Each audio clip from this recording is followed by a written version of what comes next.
If you've lived in Kansas City for any length of time, you likely recognize this image. Sure do. It is the twisted wreckage from the Skywalk inside the Hyatt Regency Hotel. Saturday is the 40th anniversary of when two of the walkways came crashing down.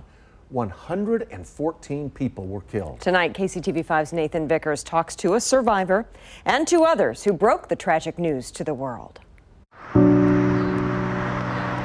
Overlooking Gillum Road, a metal sculpture now honors the dozens of people lost in tragedy. So I like that energetic, flowing form. Flowing like the dance Mark McGonigle attended 40 years ago at the Hyatt Regency. I heard this rumbling sound, that just god-awful, scary sound. And I remember whipping around and I just see this stuff and people falling and this big cloud of dust coming up. Mark, his brother, and their friends were not on the skywalks when they collapsed.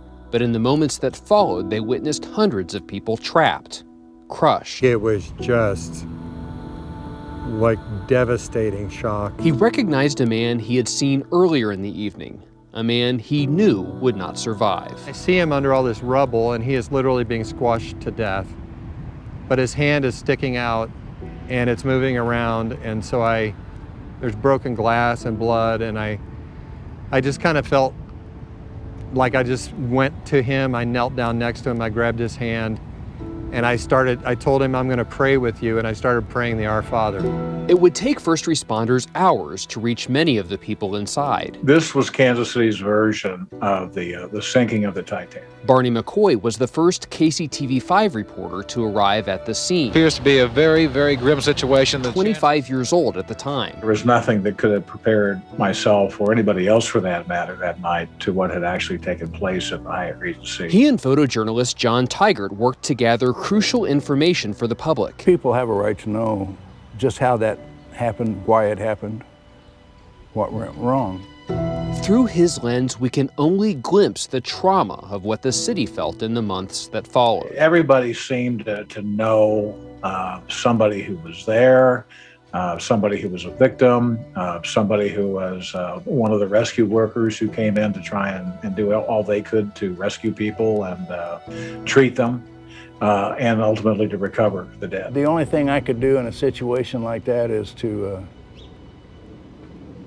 do my job. Get busy, concentrate on the job at hand, and do my job the best way I can. In cases like that, my work was really my salvation.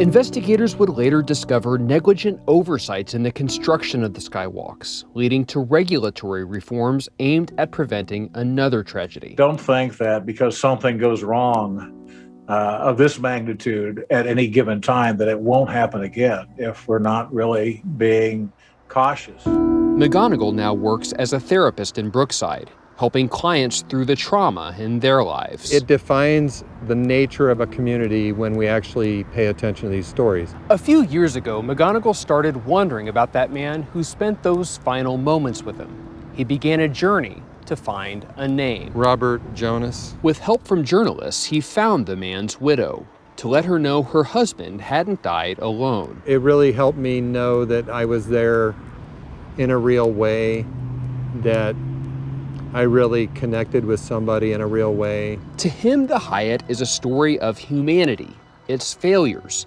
but also the hope we find in each other. You could think of those kind of tragedies as dehumanizing, but the response that you find in yourself in that moment is humanizing. The lessons, the memories, and the hope live on through stories like his. He's right there. In Kansas City, Nathan Vickers, KCTV5 News.